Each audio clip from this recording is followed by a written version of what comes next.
Hi everyone.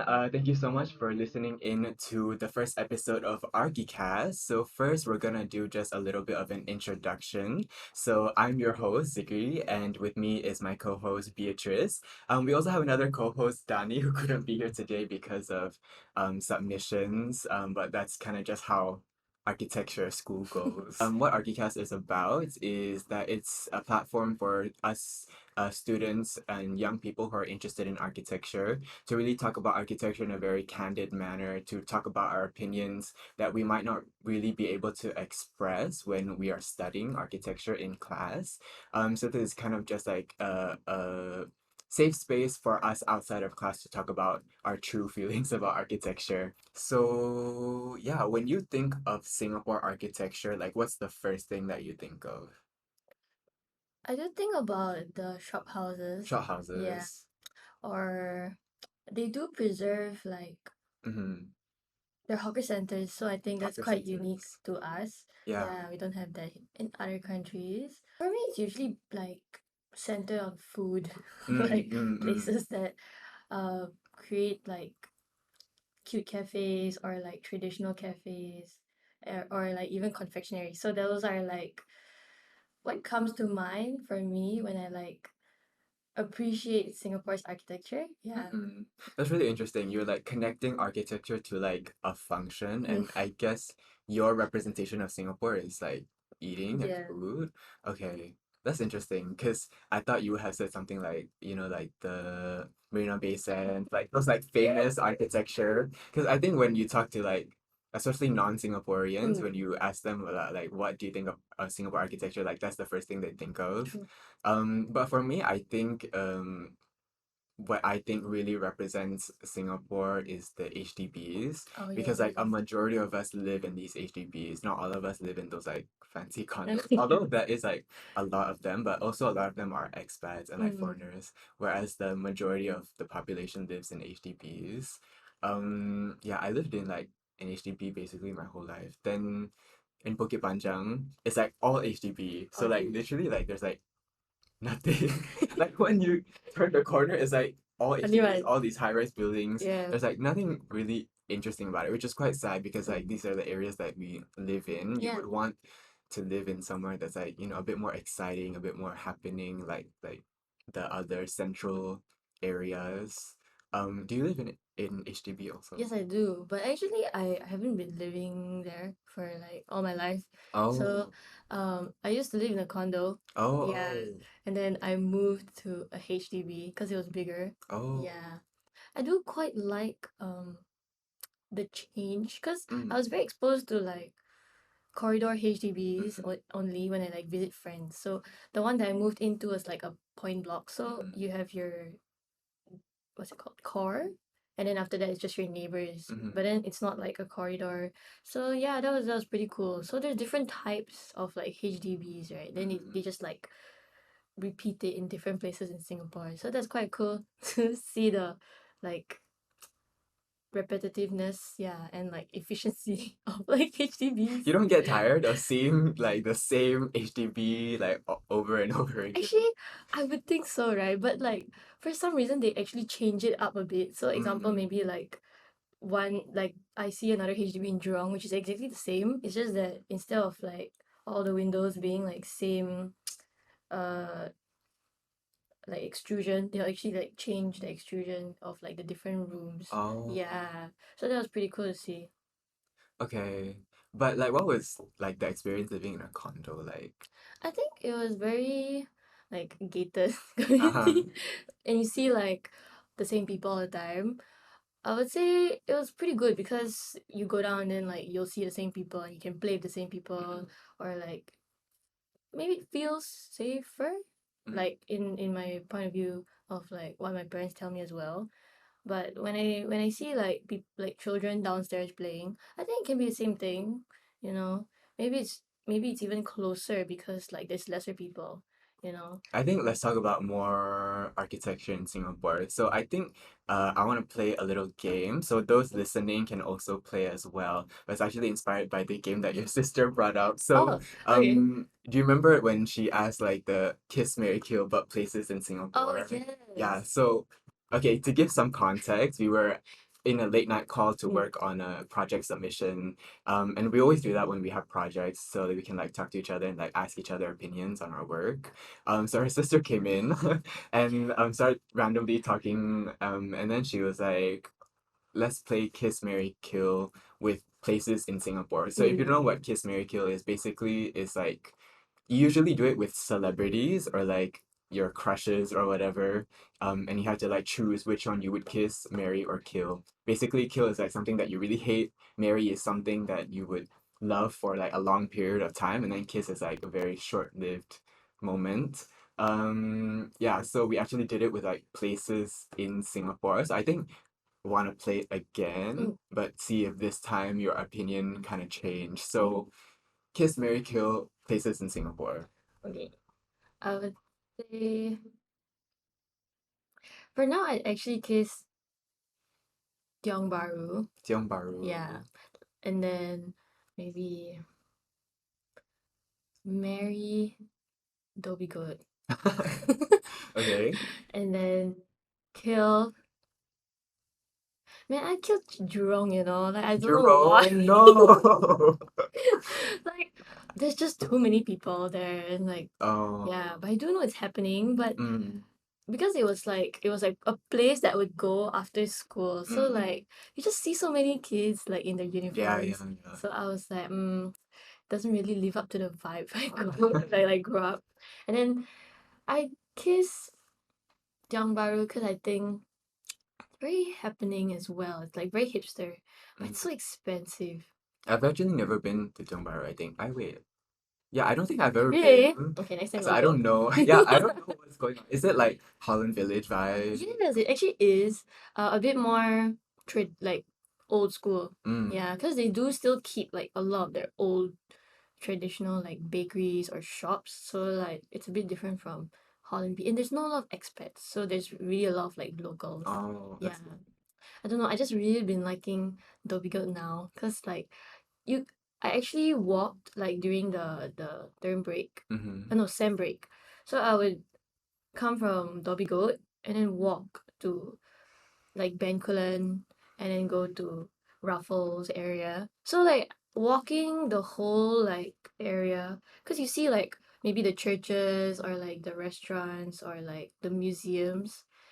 It's quite nice. There's a lot of things you can see and like it's pretty chill. Mm. Even though like it's technically the city center. Yeah. Then there's a lot of young people, but not too young until it's like teeth Yeah, and yeah, like yeah. So I quite like the mix of like things to do, mm-hmm. and there's a lot of like art scenes because of the museums, and they promote like graffiti a lot, and I think like graffiti isn't very popular in Singapore Mm. because maybe it's still seen in a bad light. Yeah, so it's very nice to see what kind of like styles they do because there's some of them is like pretty grunge or like very exciting with all their bright colors. So yeah, they're pretty good with that. Okay. Mm. Okay. So for me, Kiss, Marry, Kill places in Singapore. Mm. I think I'd want to marry City Hall. Ooh, yes. I know it's like quite typical to go to like that like central area, but I think City Hall is very well built. It's like because like you can really go everywhere around the area through like underpass. So Yes. like from like Promenade to Esplanade to City Hall to like the National Gallery, all that, you can like take the underpass. Then Mm. you don't have to like walk in the sun. Especially now. I don't know why now I Like, feel like Singapore is just the hottest that it's ever been. Like I yeah. haven't felt this hot ever. Mm. Um yeah, so and also like one of my favorite pieces of architecture in Singapore is the National Gallery. I Oh. really like the design of the National Gallery because they repurposed the historical Oh. architecture of the Yeah. old City Hall and the old Supreme Court, but they didn't do it in a way that like they just transformed it. They kept what it is and also almost exhibited it in a way that became an art piece itself. So Oh. if you go to like the roof level of the city, I mean the National Gallery, you can actually see the old dome roof and it's like gated with this like glass fence. So it's as if like this thing is like a piece of art itself. And like because it's an art gallery, like when you walk through it, it's like, you know, you really pay attention to the history and all that. So I think it really works as an architecture as well as an um art museum. Yeah, so I really like going there. And also like when I studied art in O Mm. levels, we always went there to like get inspiration. So I have a lot of like fond memories there as well. Oh, okay. Yeah. Okay, Kiss, I would say maybe Harbourfront and like leading to Sentosa. Mm. I don't frequently go there. Sometimes I forget it exists. But when I do go there, I always have a lot of fun. And like you know, like the boardwalk to Oh, Sentosa, I really yes. like walking there. It's quite nice and like the music that they play Yes, is like it so does have. fun. Yeah, and like Vivo City and Harbourfront Mall is also quite a fun place. Mm. I used to work at Vivo City actually, at Action City. So I would go there like every weekend to work. Yeah, so it's quite fun, but I don't think I would stay there like for a long period of time because yeah, there's a lot of people and yeah, it's very difficult to like travel in that Mm. area. But yeah, so what's your like oh wait, I forgot to do Do you my kill? yeah, Yeah. kill places in Singapore. Okay, so what's an area that I really hate? I wouldn't say there's an area that I really hate, but I hate traveling in like the north area, like Oh, Yishun and like that area of Red all the Line. North people are getting angry. Yeah, but I really hate traveling in that area Okay, true, yeah. because This line is pretty slow. yeah, and also like if you need to go to like someone's house in that Mm. area, you need to like take the bus, and then the buses always take very There's and something then of that. yeah, and it's like so dense with like residential HDBs and Mm. also a lot of industrial. So it's quite chaotic, and I think I don't enjoy like places that are like Mm. too much activity happening. So yeah, I'm just gonna say an ambiguous like top half of Singapore. Sorry, y'all. But yeah, so that's my kiss, Mary kill. Mm. What's your opinion of like Singapore as a whole, like the built environment as a whole? Is there anything that you think is like really lacking in our built environment right now? Well, I would say they I noticed that they don't really like focus on conservation. Mm. Like because before COVID, there was actually like I think a news about demolishing Golden Mile Oh because it was yeah. too old. Yeah, and I was like, what? Because it's such a unique building. Like Mm-hmm. really is like you don't see that a lot in Singapore. And even if they do such like terracing buildings, they're not very like large scale. They're Mm-hmm. probably very small.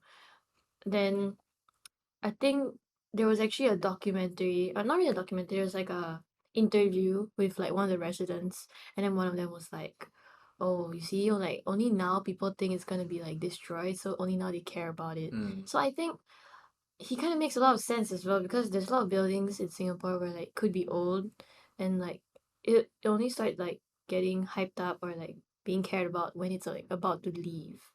Yeah, so I feel in terms of that, it's kind of sad that Singapore doesn't like put in effort for like their conservation buildings. Mm.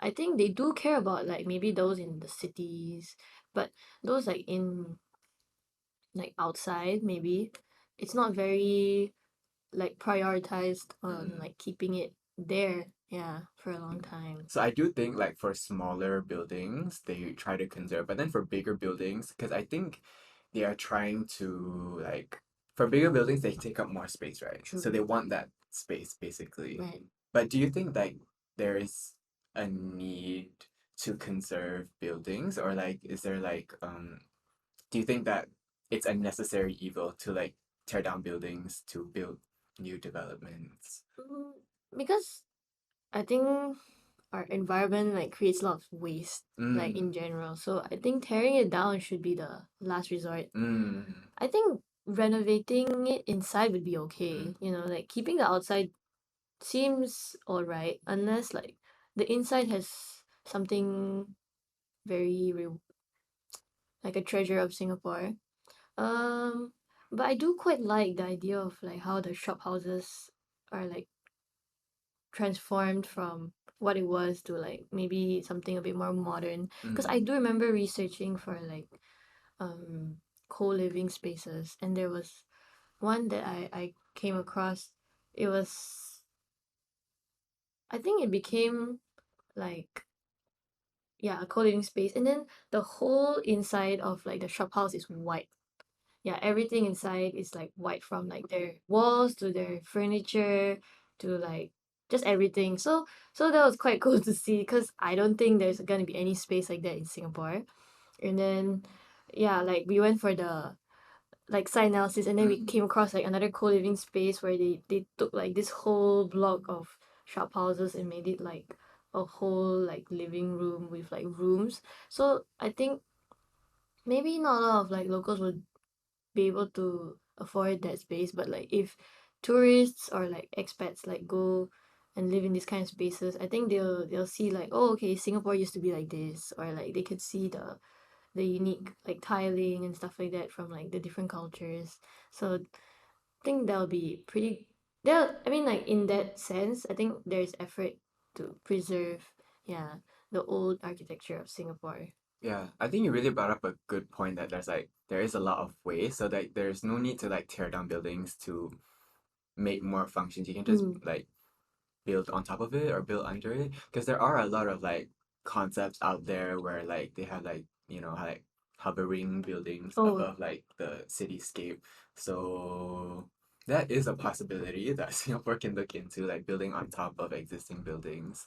um in terms of that also, right? Actually, my area has been just like demolishing our bus stops and like oh creating yes, new actually ones. same. And I was like, why? Why are you doing that? And then it then turns out the reason why is because I think the chairs are like better for elderly, because they Mm, finally have like the armrest for them to like mm-hmm, get up. But the thing is that I don't really get why they don't make it a bit more exciting. It's all mm, gray. And then like their roofs are like just maybe slanted a bit. But I was thinking like if they did that, maybe they could have done like different like levels of the chair, maybe like for children, and mm, then like elderly, and then maybe their roofs they could have that like garden, like rooftop garden, so at least like when it rains, then like it won't be too hot either. Yeah. So I don't know, that one is like one like example where they just like tear the whole thing down and then like make a new one. So I was like a bit, you know, not very happy about that. I mean, other than the fact that it was a bit inconvenient, but like yeah, because and like because we're studying architecture, I think we care, or at least I care mm, more now when these things like happen. mm, Yeah, because like you study about it as well, and like yeah, it's, which is very different from what other people study, because like with everything that we do in class, you can see outside like immediately. So yeah, I think a lot of times when I see waste, I get a bit like, oh no, like I probably have something to do with that. Yeah. yeah, that's so true. Like we have a hand in like a lot of the ways that things go in the built Yeah. environment. So it's like So up to us in the future to yeah. figure that stuff out. Sorry. Yeah.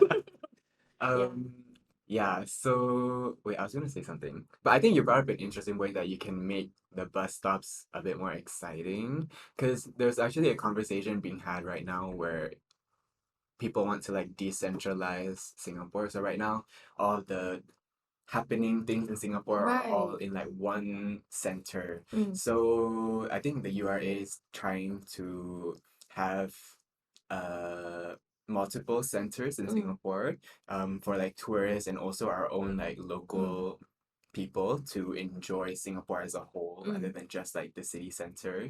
And I think one of the because I went to this like youth discussion thing with the URA. And then one of the people brought up that you can make the bus stops Mm. as if like they are like attractions, you know. So like when you're Oh. sitting in the bus, then when you pass by the bus stops, it's like something to look at, you know. Mm. Because I think like when you take buses in the like heartlands area, like the HDBs, there's nothing to see. Yes, So yes, then you're yeah. just like sitting there listening to your And music and you're like, like okay, just I yeah, just made a stop. that you really don't care about like what's going on in Yeah, your surrounding. true. But I think if you make the bus stops interesting to look at, like maybe like there's some artwork Mm. or like architecturally the form of the bus stop is interesting, then people will actually like, you know, look out the window and like see what's going on. I think that's like a really good way to make people care about the built Yeah. environment. Especially in the like HDB area where everything is like the same. Yeah. Mm, yeah. I think in terms of the decentralizing thing, I do hear like someone say that places like Jurong East, Mm-hmm. because like even though it's like neighborly, there's like quite a number of things there because there's like three malls and like your library and stuff like that. And then there's also like Paya Lebar. Mm. Yeah, they have like PLQ, and like I never really thought that um I would go to like the east just to like see something. But then I went there for like pizza once, and then I don't know why, like PLQ felt very like Orchard. For some, it had the vibe of Orchard. Like there's like a lot of people, and like Mm. because it was like right beside the train station, like by the train station. Oh, I see what you mean. It's Yeah, like right connected to the yeah. yeah. And then I think opposite there was like an office, but there Mm. was like an atrium space, an open space where you could like sit down and like have some like meals from like the shops beside it. And I was like, this is nice, like because it's so like chill. Even Mm. it doesn't feel too neighborly. Yeah, it feels a bit more elevated in terms of the stylings of like the area. Yeah, so that was quite something. So even though it's quite far, sometimes I'll be like, oh, should we go to Paya Bar? Oh, maybe I want to meet someone who lives near there. I don't mind traveling. Yeah. Yeah, I think Jurong is one of the places that they're looking at to make like another city center because like there's this golf course Mm, in Jurong that like takes up a lot of space that barely anyone uses. So like they really want to develop that. something else. Yeah, so I Okay. think they're thinking of like making another city center Mm. to bring people to the east. Sorry, west. West.